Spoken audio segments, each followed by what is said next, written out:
Nagsimula ang palabas noong 1789 si King Louis ang ika-16 na hari na humantong sa France sa isang matagal na krisis sa pagkain. Hanggang sa wakas noong 1793 sumiklab ang kilusang revolusyon at nagtagumpay sa pagpapatalsik sa kanya mula sa kanyang trono. Ang mga tao ay inaresto din ng libu-libong royal supporters at pinugutan ng ulo ang reyna. Sa gitna ng mga kaguluhan isang opisyal ang pangalang Napoleon Bonaparte ay nananatiling tahimik lamang sa pagkabigla habang pinapanood ang reyna na pinatay. Makalipas ang ilang araw matapos ang pagbagsak ng kaharian, ang France ay bumuo ng isang pansamantalang pamahalaan. Noong hapong iyon isang paglilitis upang matukoy ang kinabukasan ng France. Sa kabilang banda si Napoleon ay nakaharap sa commander ng militar na si Paul. Hiniling ni Paul, kay Napoleon na pamunuan ang mga tropa, upang palayain ang isa sa mga lungsod ng France, ang Tula na kontrolado ng British sa loob ng maraming taon. Kinokontrol ng British ang lungsod at walang kahit isang general ang makapagpapaalas ng mga British mula sa teritoryo ng Pransya. Iminungkahi ni Napoleon na sa halip na isipin ang pagpapalaya sa lungsod mas mabuting pagtuunan ng pansin ang direktang pag-atake sa kuta ng Britanya sa daungan. Natitiyak niya na kung magtagumpay sila sa pagbagsak ng kuta ay tiyak na aalis ang mga British. Ang matalinong ideya ni Napoleon ay sumang-ayon si Paul. Kinabukasan pagdating sa lungsod ng Toulon, matapos maobserbahan ang lakas ng pakikipaglaban ng mga tropang Pranses. Binago ni Napoleon ang artillery upang umangkop sa kanyang estilo ng digmaan. Habang naghihintay ng mga paghahanda nagbalat kayo si Napoleon bilang isang ordinaryong mamamayan upang suriin ang mga kahinaan ng depensa ng Britanya. Pagkalipas ng ilang araw, sa gabi pagkatapos ayusin ang diskarte na sinimulan ni Napoleon ang pag-atake. Salamat sa kanyang matalinong diskarte sa digmaan, sa loob lamang ng isang gabi nagawa ng France na sirain ang mga depensa ng England. At dahil doon ay kinoronahan ni Paul si Napoleon at ang kanyang Brigadier General. Pagkaraan ng isang taon pagkatapos ng digmaang iyon 41,500 royalist convicts na nahuli noong revolusyon sa wakas ay nakalaya. Sa gabi ng dumalo sa isang marangal na salo-salo, si Napoleon ay nabighani sa kagandahan ng isang babae na nagngangalang Josephine. Nang batiin siya ni Josephine na kinakabahan, nang ahas si Napoleon na kausapin siya at makilala ang isa't isa. Mula noong pagkikita na iyon ay naging mas malapit ang kanilang relasyon. Isang umaga nang bumisita si Napoleon sa bahay ni Josephine. Sinabi ni Josephine sa kanya ang tungkol sa kanyang nakaraan na siya ay isang balon na may 2 anak. Sa nakaraang niyang kasal matapos siyang lokohin ng kanyang yumaong asawa at minsan ay nakulong dahil sa pagsuporta kay King Louis XVI. Gamit ang kanyang madilim na nakaraan ay nag-aalala siya na kung ang kanilang pagiging malapit ay matuklasan ng publiko. Ang mabuting pangalan ni Napoleon ay maaaring madungisan. Ngunit walang pakialam si Napoleon sa nakaraan ni Josephine. Makalipas ang isang taon, dahil sa patuloy na hindi patas na mga patakaran ng gobyerno, sinimulan ng mga mamamayan na hawakan ang ikalawang revolusyon. Noong hapong iyon ay ipinatawag ni Paul si Napoleon upang talakayin ang revolusyonaryong kilusan na lumalala sa araw-araw. Sinabi ni Paul na ang bilang ng mga tropa ng gobyerno ay nasa 4,000 na mga sundalo lamang. Habang ang revolusyonaryong grupo ay umabot sa 20,000 katao. Kung sila ay sumalakay ay tiyak na mawawalan sila. Na may kumpiyansa na sinabi ni Napoleon na higit pa sa sapat ang 4,000 tropa at natitiyak niyang maitaboy ng kanyang diskarte sa digmaan ang revolusyonaryong grupo. Kinabukasan nagsimula talaga ang ikalawang revolusyon, 20,000 katao ang bumahas sa mga lansangan. Ngunit nang makita ang dakilang kapangyarihan ng revolusyonaryong grupo, si Napoleon ay wala ni katiting na damdamin ng takot. Siya at ang kanyang mga tropa ay handa na. Ang kanyang diskarte sa digmaan ay napakatingkad na nagpakalat sa mga tao at iyon ang nagbunsod sa kanya upang manalo sa digmaan laban sa revolusyonaryong grupo. At pagkaraan ng ilang buwan ay pinakasalan ni Napoleon si Josephine. Pagkaraan ng ilang taon ang mga tropang Pranses na pinamumunuan ni Napoleon ay nagpatuloy sa pagpapalawak ng teritoryo at nasakop ang ilang iba pang Europeyang bansa. Kahit noong 1798 siya at ang kanyang mga tropa ay nanalo sa isang digmaan laban sa Ehipto. Ngunit pagkatapos na masakop ang Ehipto, habang kumakain ng tanghalian ang kanang kamay ni Napoleon ay nagulat na noong panahon ng digmaan ay may balita na si Josephine ay nakikipag-ugnayan sa ibang lalaki. Noong una ay hindi naniniwala si Napoleon na niloloko siya ng kanyang asawa. Ngunit nang malaman niyang ang impormasyong ito ay direktang natanggap mula sa personal na lingkod ni Josephine. Si Napoleon ay natahimik sa pagkabigla ay patuloy niyang iniisip na bumalik sa France. Ang kanyang kanang kamay ay sinubukan siyang pigilan na umalis sa kanyang mga tropa sa Egypt at hindi pagkumpleto ng misyon. Dahil siya ay maituturing na isang taksil sa bansa. Ngunit walang pakialam si Napoleon sapat na ang kanyang pag-iisip at nagpasya siyang umalis. Pauwi habang nasa biyahe pauwi, nang mabasa ni Napoleon ang balita tungkol sa affair ni Josephine. Sumakit ang kanyang puso, ito pala ay totoo ang mga chismis. Pag-uwi niya at nalaman niyang wala ang asawa niya, Nagalit siya at inutusan ang mga katulong na linisin ang mga gamit ni Josephine. Hindi nagtagal ay umuwi si Josephine at nakita niya ang mga gamit niya sa labas. Natarante siya nang makita niya si Napoleon. Hindi matanggap ni Napoleon na niloloko siya ng kanyang asawa, habang pinananatili niya ang kanyang katapatan sa kanya. Sa panahon ng kanyang mga digmaan umiiyak na humingi ng tawad si Josephine. Nagkamali siya dahil simula nang umalis si Napoleon ay nakaramdam siya ng matinding kalungkutan. Nang makita ang kanyang asawa na umiiyak sa harap ng kanyang mga mata, si Napoleon ay naantig at napatawad siya. Pagkatapos na kumalma ang dalawa ay nagkaroon ng puso sa pusong pag-uusap. At pag-amin sa pagkakamali ng isa't isa. Napagtanto ni Napoleon na siya ay nagkamali, dahil siya ay masyadong ambisyoso na masakop ang Europa. Kaya nakalimutan niyang bigyang pansin ang kanyang asawa. Sa bahay ay nangako siya na bibigyan siya ng higit na atensyon at nagpatawaran silang dalawa. Kinabukasan sa pag-alis ng kanyang mga tropa sa Egypt, kinailangan ni Napoleon na sumailalim sa paglilitis. Sa paglilitis na iyon ay itinuring siya ng mga opisyal ng bansa bilang isang taksil sa bansa anuman ang dahilan. Ang pag-alis sa mga tropa ay isang nakamamatay na pagkakamali para sa isang general. Si Napoleon ay nagngangalit kahit na sa lahat ng oras na ito siya ay lumaban at isinakripisyo ang kanyang buhay para sa kapakanan ng kaluwalhatian ng France. Umalis si Napoleon ng silid na may sama ng loob. Matapos ang paglilitis, inimbitahan si Napoleon ng nakababatang kapatid na lalaki na si Louis sa kanyang bahay para sa tanghalian. Sinabi ni Louis na naiintindihan niya ang pagkabigo ni Napoleon.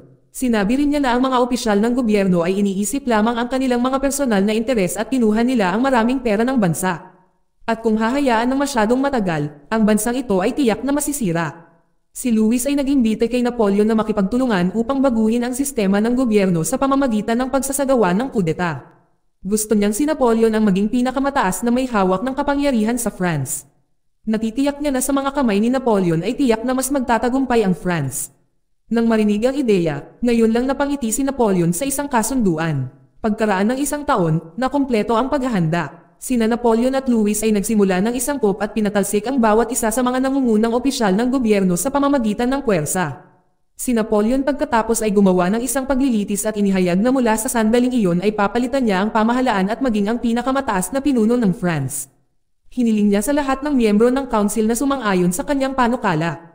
Sa pagdinig sa pahayag na ngayon lang ay malakas na nagprotesta ang konseho at pinalaya sina Napoleon at Louis. Sa labas ayaw nilang sumuko, sinubukan ni Louis na pukawin ang mga gwardya na parang inapi ng mga miyembro ng konseho sa loob.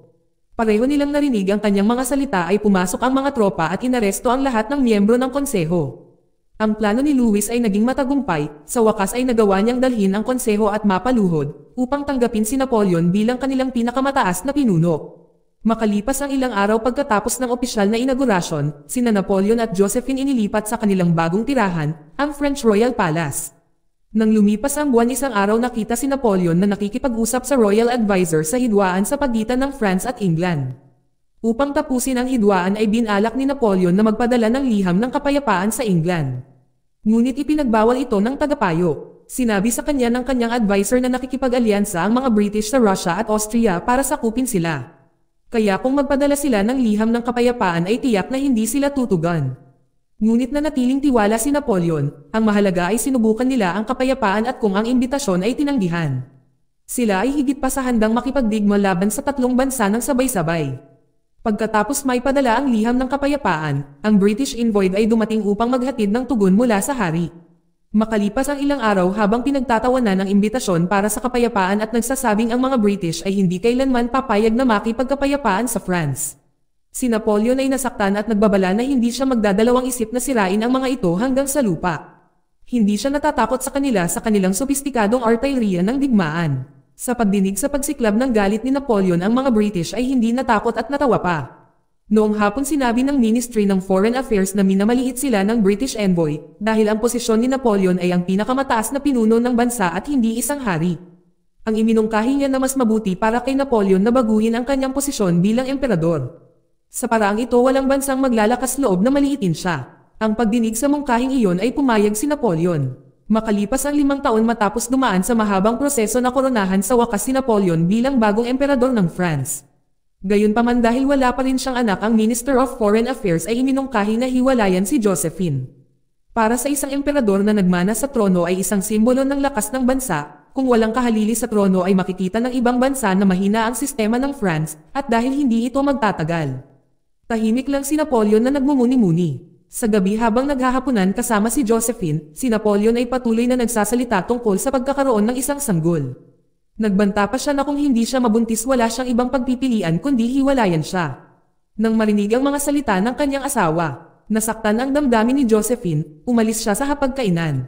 Noong sumunod na taon nakita si Napoleon na nanunood mula sa malayo sa paggalaw ng mga hukbong Russia at Austrian na umanib para lumaban sa France. Matapos pagmasdan si Napoleon ay bumalik siya at inihanda ang kanyang hukbo. Sadyang ginawa niyang madaling makita ang kanyang depensa bilang isang pang-aakit, habang ang iba sa mga tropa ay naghanda sa burol upang tambangan ang kalaban. Nang matapos ang lahat ng paghahanda, ay hinihintay ni Napoleon ang tamang sandali upang ilunsad ang kanilang pag-atake. Kinaumagahan ayon sa plano ang kanyang Scot ay nagulat na ang kalaban ay papalapit na. Agad niyang inutusan ang kanyang mga tropa na maging handa sa pag-atake. Nang ang Russia at Austria ay nagsimulang umatake ng mahinahon, ibinigay ni Napoleon ang utos, sa gitna ng labanan na pagtanto ng kaaway na isa itong bitag at agad na umatras. Ngunit hindi sila pinabayaan ni Napoleon na makatakas. Pinamunuan niya ang kalaban sa nagyayelong lawa at pagkatapos ay binomba sila. Ang mga tropa ng kaaway ay nalunod sa nagyayelong lawa na humahantong sa tagumpay ng France. Pagkatapos ng digmaan ay inanyayahan ni Napoleon na kumatawan sa AES mula sa Austria at Russia upang magtatag ng kapayapaan. Sa kasamaang palad ang Austria lamang ang dumating, habang ang Russia ay tumanggi para sa kapayapaan. Hindi ito alintana ni Napoleon, masayang inanyayahan niya ang mga kinatawan ng Austria na gumawa ng toast bilang tanda ng kapayapaan. Makalipas ang ilang araw nang bumalik si Napoleon mula sa larangan ng digmaan. Nagdaos siya ng isang party sa palasyo upang ipagdiwang ang pagkapanalo nila. Noong party na iyon ay ipinakilala siya ng kanyang ina sa isang batang babae na kanyang pinili.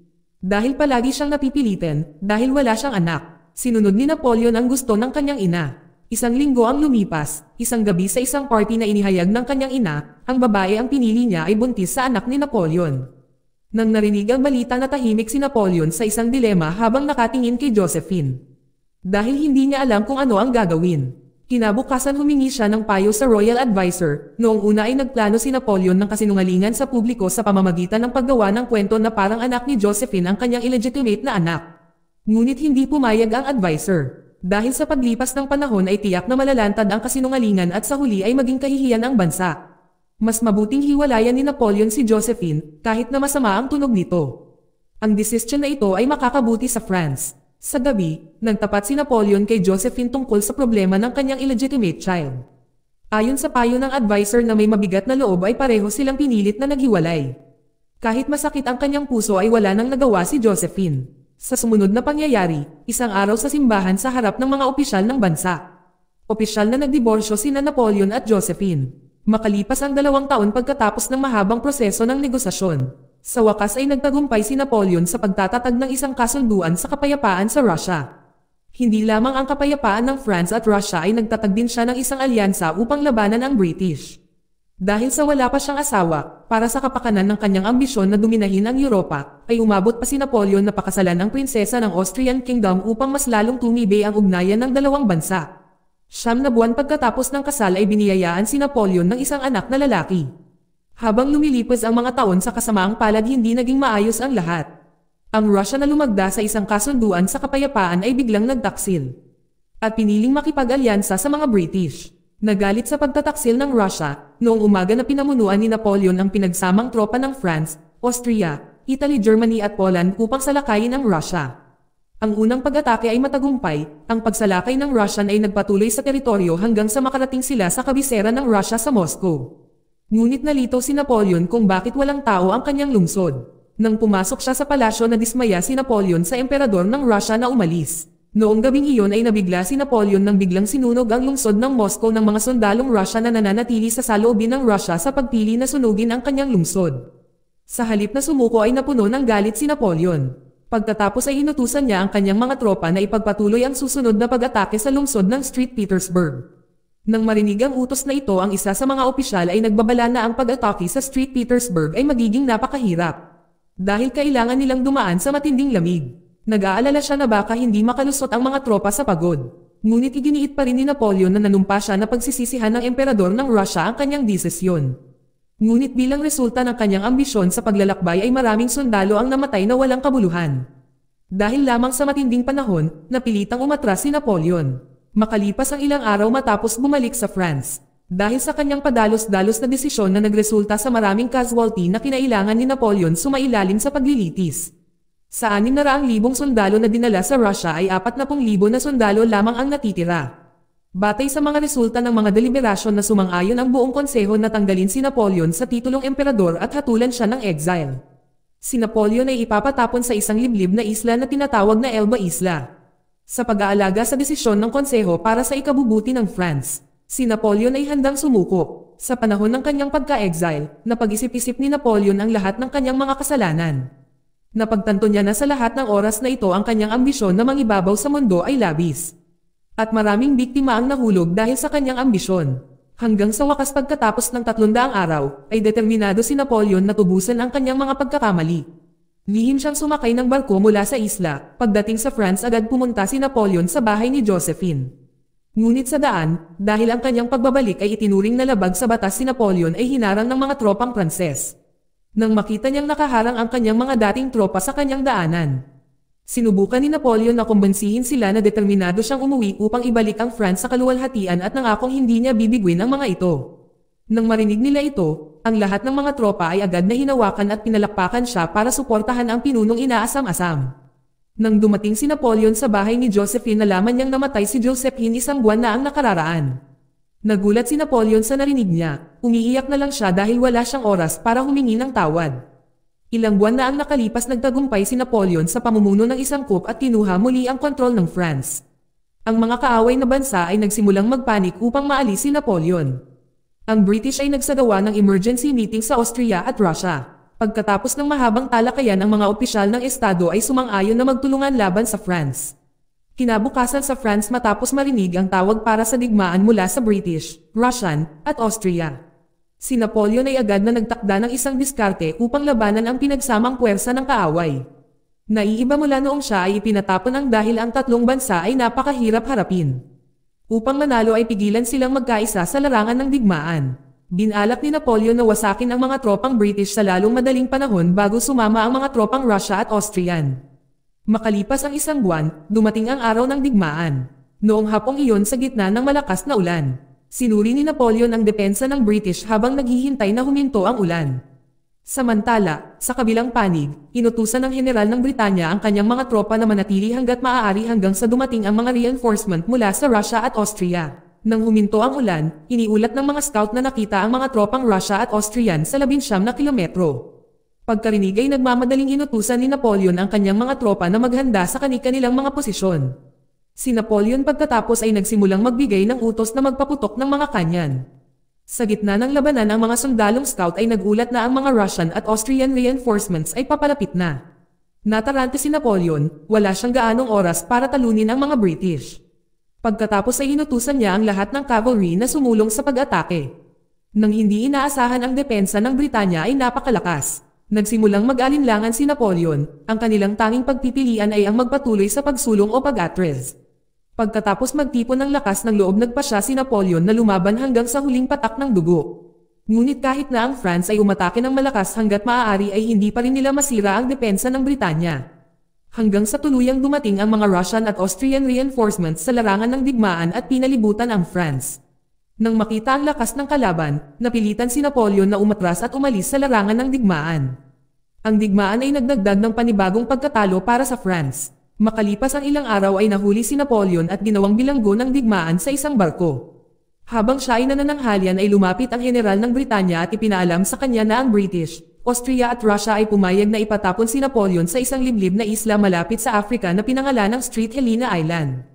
Ang isla ay 1,500 kilometro ang layo mula sa kontinente ng Europa. Kaya tiyak na hindi na muling makakabalik si Napoleon sa France magpakailanman. Nang marinig ang desisyon, si Napoleon ay maaari lamang sumuko. Pagkatapos na may patapon sa isla, nabuhay si Napoleon sa kanyang pang-araw-araw na buhay. Habang patuloy na inaalala ang kanyang magagandang alaala kasama si Josephine. Nag-iisa siyang naghihintay sa kanyang oras, dumating ang kalungkutan sa isang liblib na isla na malayo sa kanyang tinubuang bayan. Walang mga kaibigan o pamilya at tanging mga gwardya lang na patuloy na nagbabantay sa araw-araw. Pagkatapos ng 6 na taon, si Napoleon ay namatay. Dito nagtatapos ang palabas. Salamat sa panonood, kaibigan.